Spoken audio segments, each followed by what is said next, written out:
This is the first recording we've done on the camera in a long time. All right. There we go. Hey, everybody. Welcome to the Coach's Spot. That was a little loud. Sorry, guys. The volume's up a little high there. Hey, welcome to the Coach's Spot. I am Jason T. Powell, your host, and I'm joined today with my co-host. When it's not Anthony, it's Will. What's so up? Today it's Will Smith. What's up, buddy? How are you, man? I'm good. I'm Excellent. good. Things have been, I think my 2021 hasn't been as bad as, like, I don't know, Trump's. But I don't know. My 2021 has been pretty good so far. You know, I tell you what, I bet if you actually had to ask him, hey, I think he's doing all right. I think he's. If he's you had okay. to, if he's like, hey, you know, you're not gonna be president, but you still get to be Donald Trump, I think he's doing okay. Yeah, I don't think he's too upset. No. I don't want to turn this into politics. Yeah. Sorry, guys. There we go. We're going to talk about coaching today. I wanted to talk about, and if you don't want to, I understand. But both of us posted a quote this week on Facebook and Instagram. If you guys don't follow me, I think it's Coach J Pow 71 on Instagram. I usually post. I'm pretty positive on that one. I'm not quite as positive on Facebook and stuff, but Instagram I try to keep it upbeat, and I put a lot of quotes on there about coaching and things like that. The first one I wanted to read, I'm gonna read both quotes. I don't want to get them wrong, so I got to put on my glasses. First one, I know people have problems with it because it's Warren Buffett, and there's some controversy going on there right now, but I don't care. He's still a successful dude. Absolutely. And he cheats, but that's okay. He put, surround yourself with people that push you to do better. No drama or negativity, just higher goals and higher motivation. Good times and positive energy. No jealousy or hate. Simply bringing out the absolute best in each other. Which, if you don't agree with Warren Buffett, you can't disagree with that quote. There's some proof in the pudding. Yeah. Right. And there's a lot to be said about that. With that being said, when I was looking up that quote, I found this one too by a coach that I happen to regard in the highest esteem possible, Pat Summitt, which I don't care how you feel about female basketball or anything like that. First off, females are spectacular athletes since that's who I coach. But Pat Summitt's an unbelievable coach. She's the very best. She's the best of the best. Yeah, Absolutely. I would say she's the as good as anybody, male or female, in any coaching. She's the Bill Belichick, if you want, Absolutely. although she doesn't cheat. So here it is. Pat Summitt, the absolute heart of loyalty is to value those who tell you the truth. You should value them most because they have paid you the compliment of leveling with you and assuming you can handle it. Off the cuff, or just listening to those, you'd be like, oh, those two quotes are totally different. No, they're not. They're Right. saying the same thing. Right. Am I wrong? No, absolutely. I think they're both telling you to surround yourself with people who, first off, are positive, Yeah. but at the same time are going to tell you the truth. Yeah. And the funny thing is, Will and I lived with a coach, one of the best gymnastics coaches in the country, maybe the world. And it was funny because he was the most non-assuming, Oh my gosh. humble person ever. Like, you wouldn't know he can teach any gymnastic skill on the face of the planet, and he can turn any kid into a quality athlete. And he was the epitome of both those quotes.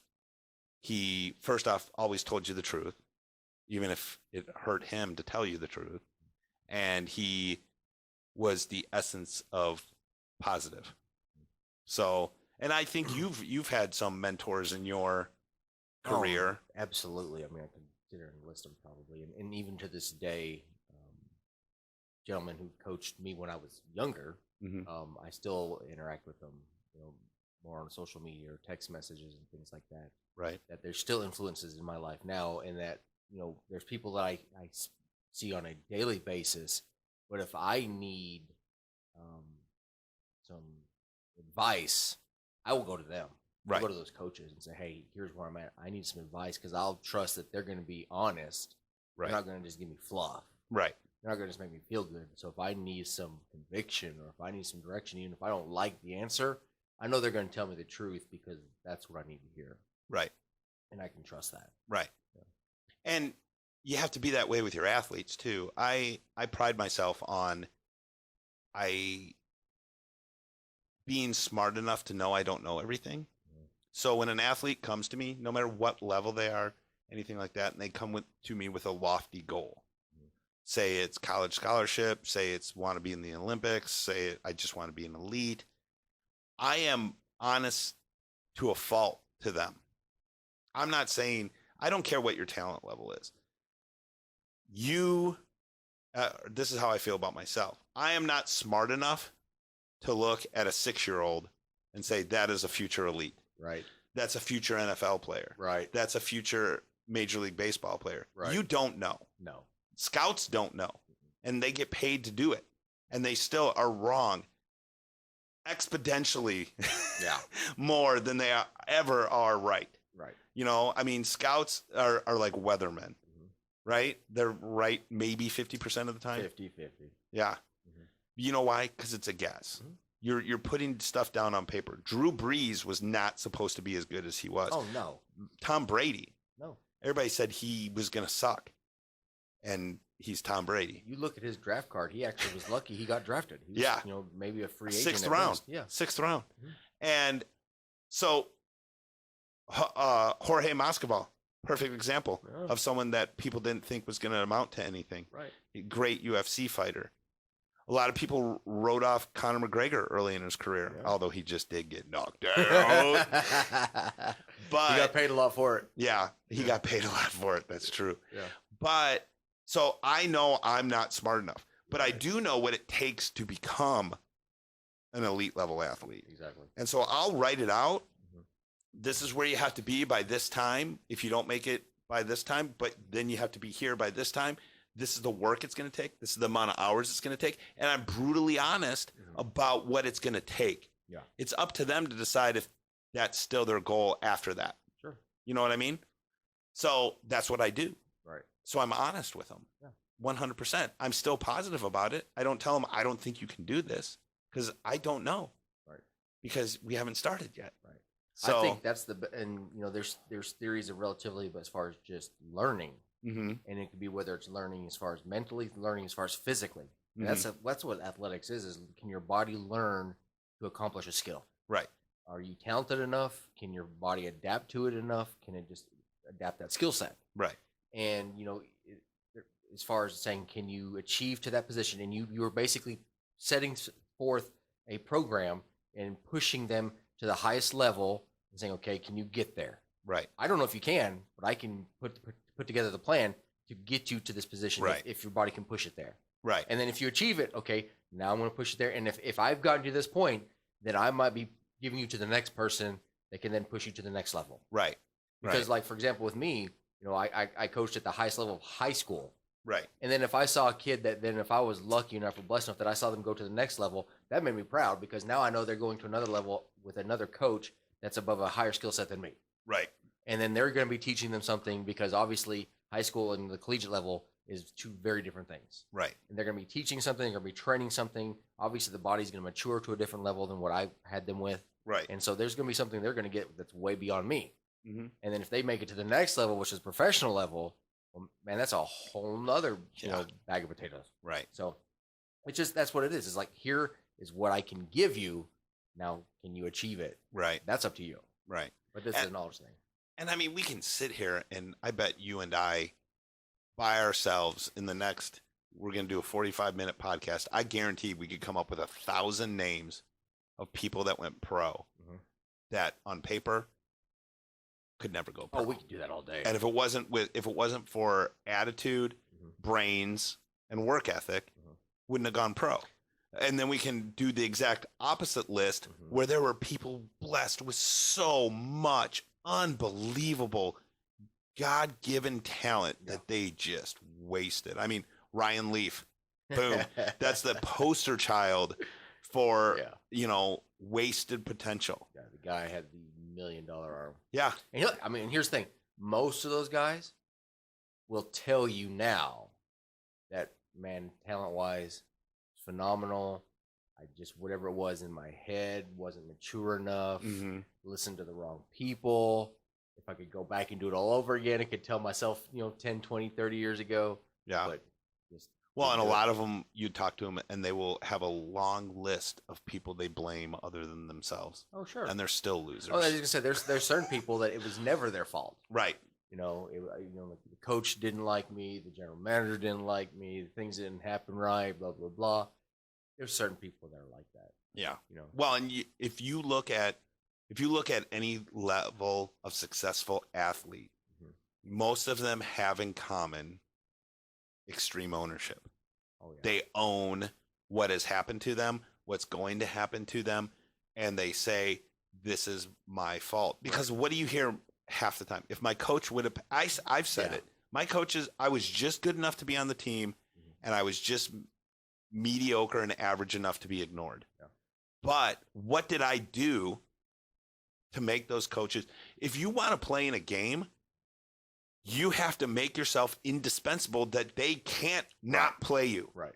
You got to do that. That's your responsibility. Oh, yeah. It's not their job. There's going to be bad coaching. You're going to have that at every level, and that's that's going to happen to everybody. It's happened to you. If you play sports long enough, you're going to have a bad coach. It's going to happen. And you're probably going to have more bad coaches than you had great coaches. Definitely, yeah. My son, for one, has been very lucky to have really good coaches at every level, and he's already had more good coaches than I ever had. That's awesome. So, and I'm so happy for him because he can learn that. Right. And you have to have good coaching to really know what bad coaching is. Once you have good coaching, you realize the bad coaches. Bad coaches don't mean they scream at you. It doesn't mean they abuse you. It doesn't mean anything. Yeah. It just means they're bad coaches. Yeah. And they don't look at the fine details. They don't force you to look at the things you need to look at yourself, which is attitude, effort. I mean, we're talking about athletes. Ryan Leaf, wasted potential. Then you have someone on the flip side of that coin, Gary Fensick, who was a strong safety, safety, strong safety, strong safety for the '85 Bears. Slowest dude on the field. They actually used a calendar to time his 100-yard dash. Okay, the dude's not brilliant at reading an offense and knowing where he had to be when he had to be there. Unbelievably brilliant. Yeah. He might not make the NFL today because he was that slow. Right. But he's so intelligent, and his effort, everybody that played with him said his effort was off the charts. And then you have, when both collide, when you have unbelievable talent that collides with the work ethic and ownership. Michael Singletary. Yeah, oh my God. Brian Urlacher. Yeah. You have it, Tom Brady. Yeah. Tom Brady, who was underestimated his whole football career until he got to the NFL. And then they collide in the same. Peyton Manning. An unbelievable physical specimen. Right. When he threw the long ball, it looked like a dying duck. Yeah. Like it looked like it just got shot. Yeah. But man, he's brilliant. Yeah. He could definitely throw like a 15, 20-yard out. Just as good as you're right. Just as good as anybody. But his mind, and it didn't just happen. Because you can think about the hours and hours and hours of study. Well, and just his dad. Watching. Yeah. When your dad's Archie Manning, it kind of helps because I guarantee dad sat there and watched tape with him. And his brothers. Right. And absolutely. But just being able to do the pre-snap reads. Right. Being able to read a defense, which as far as an NFL quarterback goes, that's what you've got to be able to do. You got to be able to read defense. Right. Because that's probably half of it right there. Because of the speed of the defense, you got to know what they're doing beforehand as it is. Right. But that's a prime example of having the right people around you. Absolutely. He was lucky enough that they were his family. Yeah. But I guarantee Archie Manning never sugarcoated anything for his son. No, absolutely. And I'm sure he also was aware of the fact that he probably didn't try to, when Peyton went to Tennessee and he was under Philip Fulmer, I'm sure he probably didn't try to step in and tell him, hey, let me do this. I got this. I'm Archie Manning. Right. He let the coaches coach. Right. Now, Absolutely. when he was away from the field, I guarantee you that there's actually some really good stories I heard about Peyton. Mm-hmm. So he said, I'm probably the dumbest smart guy you'll ever meet. I didn't know even how to dress myself until my wife taught me how to dress myself. Right. There was a story about he tried to put a full can of like Campbell's chunky soup in a microwave and it blew up the microwave. He said, I didn't know how to do anything. All I knew was football. Right. Because that's all I did. Yeah. On the football field, off the football field. That's all I did. Right. And that's why he's probably maybe the smartest mind to ever play football. Right. Because physically, like obviously, like even the last years when he was a Bronco, he physically was not very good at all. But his mind was able to overcome a lot of that stuff. Right. But that's the thing is that I think you and I both would agree. Our favorite players probably are those guys who are not the most talented, but they were definitely guys that worked the hardest, put in steady, all that stuff. For sure. And in every sport. Yeah. Even in golf, Trevor Immelman. Oh, yeah. No one knows who Trevor Immelman is. Paul Casey. Smaller guys that had to have a better swing. Yeah. Because I'm not. I try to make my swing like their swings, and they're fluid and they're beautiful, but they have to be because we're not 6'4". Yeah. I'm never going to beat Dustin Johnson. I'm never going to hit it that far. Right. So I have to hit it straight, and I have to hit it, as hard as I can with what gifts I have. Right. So, but yeah, guys like that, guys from every sport has so many guys that shouldn't be playing at an elite level. Oh no. Gymnastics has plenty of. Jonathan Horton didn't win his first meet until he was 16 years old. He's like, I wasn't that. He's the first one to tell you I wasn't that good until I got older. He was a late bloomer. Yeah. There's plenty of examples of that in so many different sports, which is why I always tell people when they're like, hey, do you think my daughter will be this elite level athlete? I'm like, I have no idea. I'm not smart enough. Yeah. I'm not smart enough. I'm smart enough that I can show them the path to get there. Sure. But I'm not smart enough to know if they're the one. Yeah. Well, that's the thing is that kids may be the most dominant 12 or 13-year-old. Yeah. And they may have some of the most amazing physical tools. But between 12 and 13, and in most sports, gymnastics is very different, especially for females. Right. Where their prime is, 16? Yeah. But and then maybe not even sometimes 14. Yeah. And then you have late bloomers. Then to say like 9-year-olds compared to then, Right. But like if you're a 12 or 13-year-old, you're just absolutely like so much better than everybody else. But then you're talking about from there to 21. Yeah. In that 9-year window, there are so many other things that can change. Yeah. Like how about puberty? Right. How about, outside social things that could take place? How about just the fact that they don't like the sport anymore? Right. There's so many other things that could change or catch up or things that can go from there. And I mean, there were times that I'd have, parents can be the biggest reason things change. Yeah. Would say, yeah, we're not so concerned about their academics because we know they're going to make the NFL. Oh, I'm never do that. Okay, just because your 12-year-old is a head taller than everybody else, what happens when everybody else catches up to them and now all of a sudden they're not the biggest kid anymore? Or the smartest kid. Yeah, or their strength doesn't match up and their coordination doesn't catch up and all those things. And all of a sudden they're just an average Joe. And they don't understand angles, and they don't understand, and they didn't learn technique, physical talent. Because at 12 years of age, they were just able to outmuscle everybody. Right. But now they don't know leverage, they don't know footwork, they don't know technique, and now when they're 17, they're just getting mauled. They're not even a starter on varsity; they're in JV. But your kid was going to play the NFL, right? Yeah. Come on, that's just ridiculous, right? And you set them up to think like that. Well, the problem is if you tell a 12-year-old, I mean, LeBron James was LeBron James at 12 years old. But there is a rarity, yeah, sure. there is rare cases of it. But if you tell a 12-year-old you're going to play in the NFL, you're the best ever, they don't work as hard. No, absolutely not. They stop working. Why do you think it happens so often that number one first-round draft picks are flops? Sure. Why do you think that happens so much? Why do you think Patrick Mahomes is as good as he is? Because Patrick Mahomes has never believed he's as good as he is. Oh, absolutely. He's been told he's not as good as he is. He has a chip on his shoulder, and he's trying to same Drew Brees as a prime example. You're too short to play in the NFL. Yeah. Doug Flutie. Right. I mean, we can sit here and say people all day long. Even when he went to Texas Tech, he wasn't even the starter. He was the backup. Yeah. So he had to fight to even get to that position. Yeah. I mean, Brett Favre could always throw a ball at however many miles per hour he could always throw a ball at. Yeah.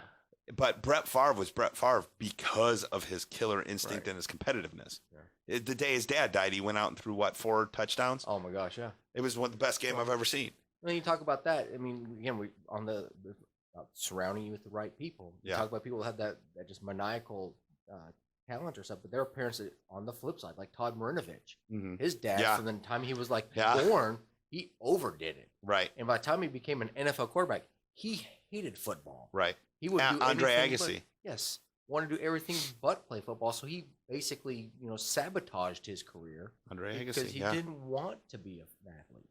Andre Agassi and Steffi Graf, both hate tennis. Yeah. Hate it. And Andre Agassi became a drug addict because he hated it so much. Yeah. Steffi Graf, you can argue either her or Serena Williams are the greatest female tennis player of all time. Mm-hmm. And you can think about it, it's like, yeah, I don't like tennis. How can you imagine that being the greatest who's ever done it? And you're like, yeah, I don't like it. Yeah. I personally don't understand that because I've been so bad at everything my whole life. You know what I mean? Like I've never been that kid. Right. Like until I never knew that feeling until I was well in my 30s. I've said the story before that I didn't win my first major any sporting event until I was past 35. I was 36 years old when I won my first golf tournament. Yeah. First stroke play, I'm the only person to be responsible. I won scrambles and crap like that. But stroke play, handicap versus handicap, straight up, and I dominated it. And, I'm 36 years old. I'm like, oh, this is what it feels like. Because I never knew that. Yeah. I never had the confidence for that because I didn't have the role models in my life to show me that confidence was a big part of that. I didn't. And so the mental game, I wasn't very good at. And I never had the self-esteem or self-confidence because there were no athletes around me, even though I was an athlete. So I didn't have any of that. So I didn't have anybody to show me that. And I didn't have the good coaching. And so I just, I was always just good enough. Right. And so when you get the opposite of that and you get it over and you just start hating, I can't understand that. Yeah. Because even now, I love playing golf. I love fishing competitively. I love being competitive.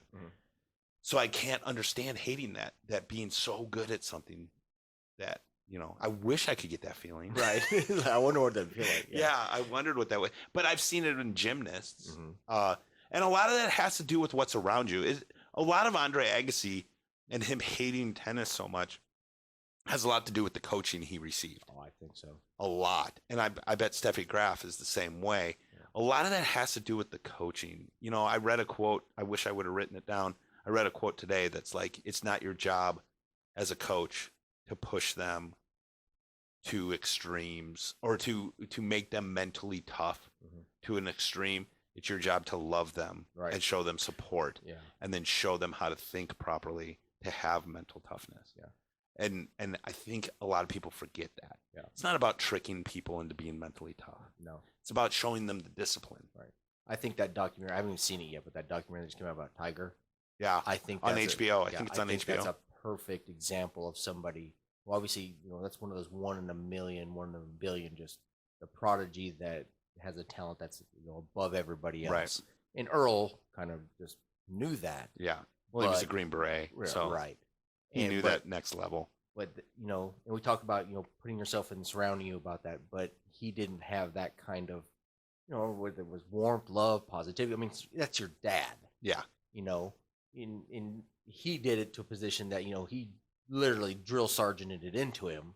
And so while he was on a golf course, Tiger was fine with that. And I do know, like in the documentary, when Tiger was with his girlfriend, that was when he was his most normal. He could relax, he could be okay, he could laugh, he would smile. When he was with his own family, he couldn't even be himself. Right.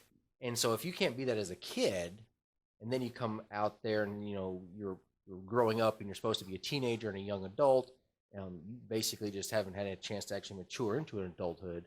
Now obviously you see what happened with him. When things finally came out to the open. Well, when things got tough for him, he kind of threw his hands up, and said, when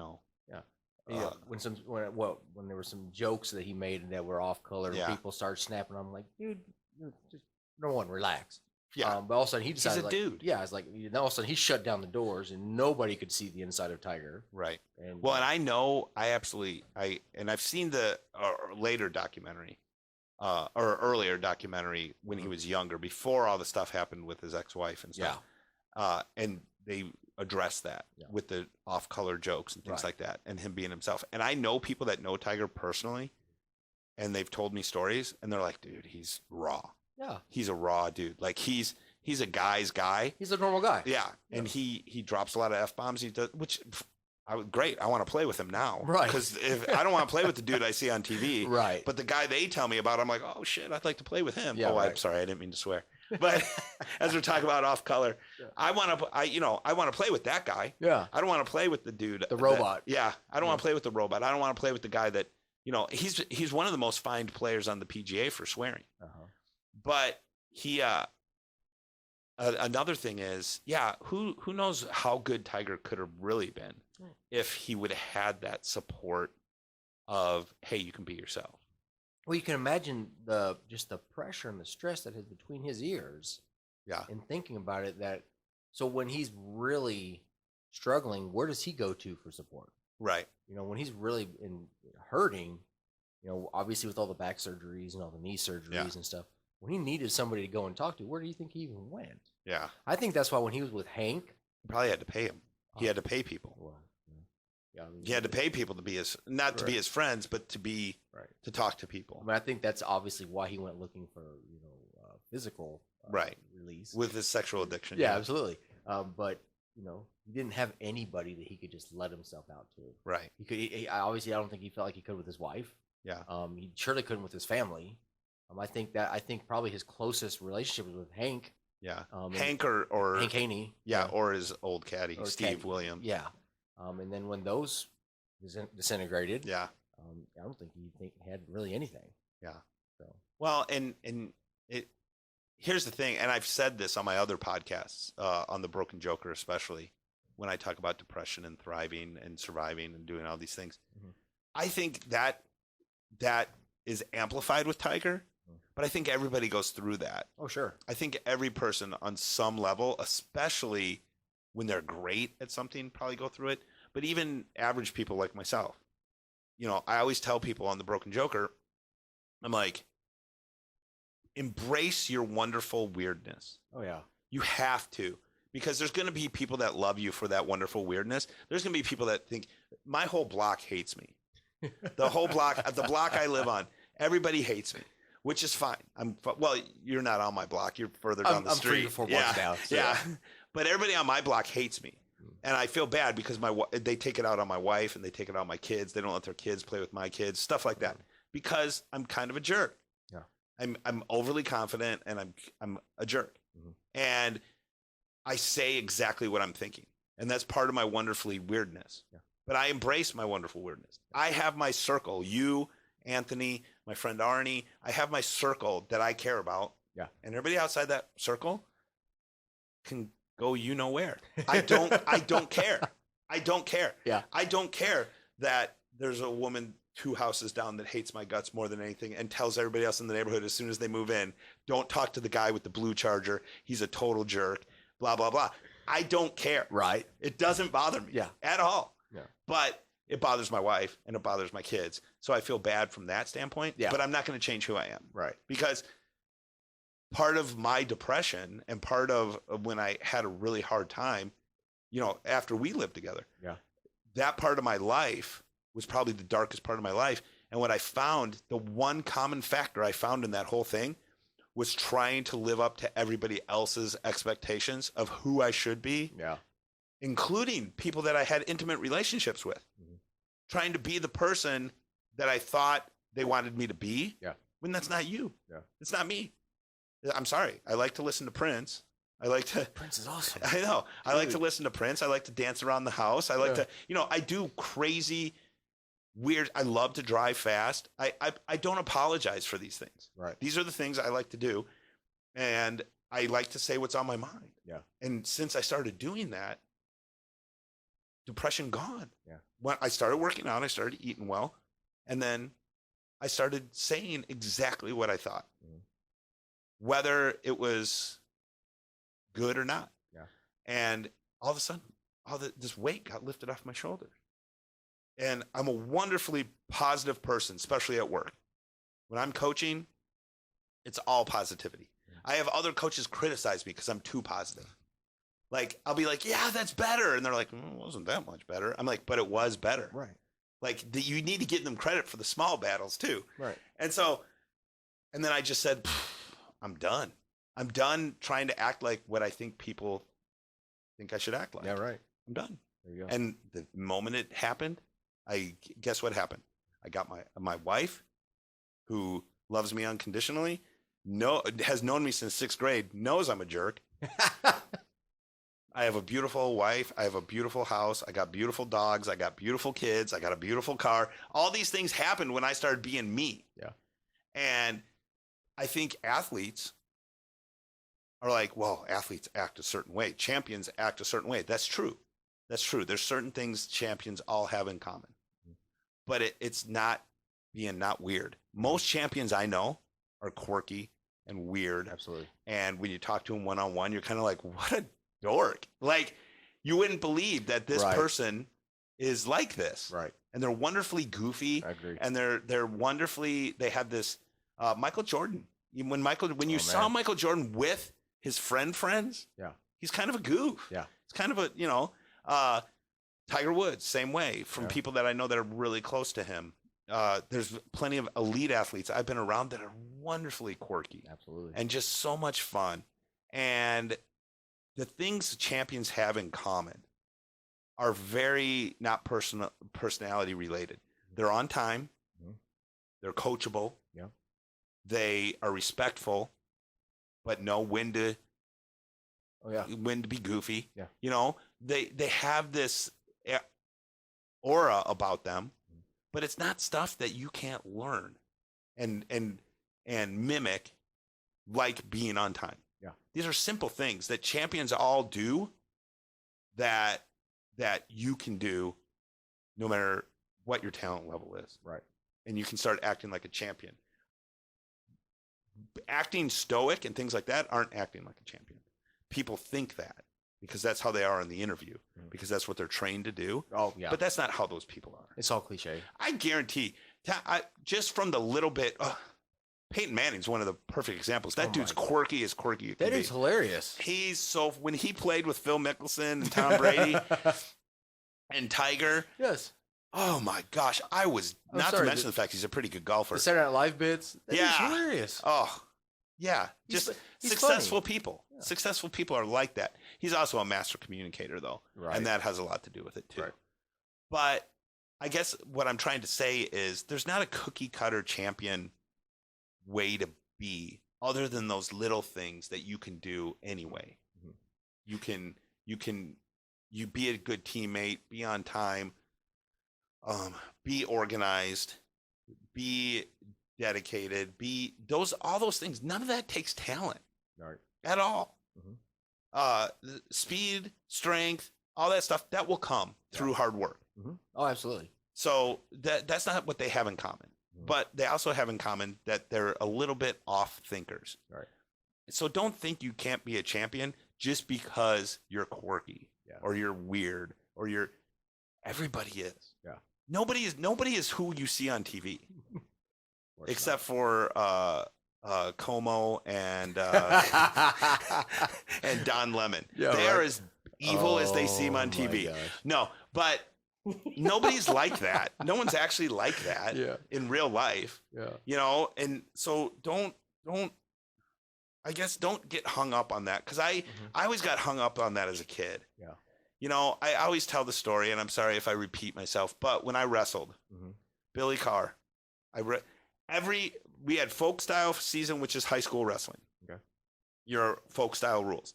Then when that season was over, we had club, I guess you'd call it club wrestling, which was freestyle, which is more what you see in the Olympics. It's much more brutal.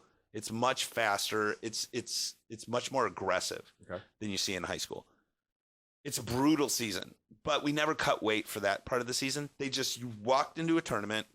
They weighed the 8 closest guys to you. So you could be 168 and the other guy in your division could be 182. Oh, wow. If there weren't enough people. It's just whoever's closest. Yeah, it's whoever's closest. Yeah. The 8 closest guys to your weight, boom, they're in your weight division.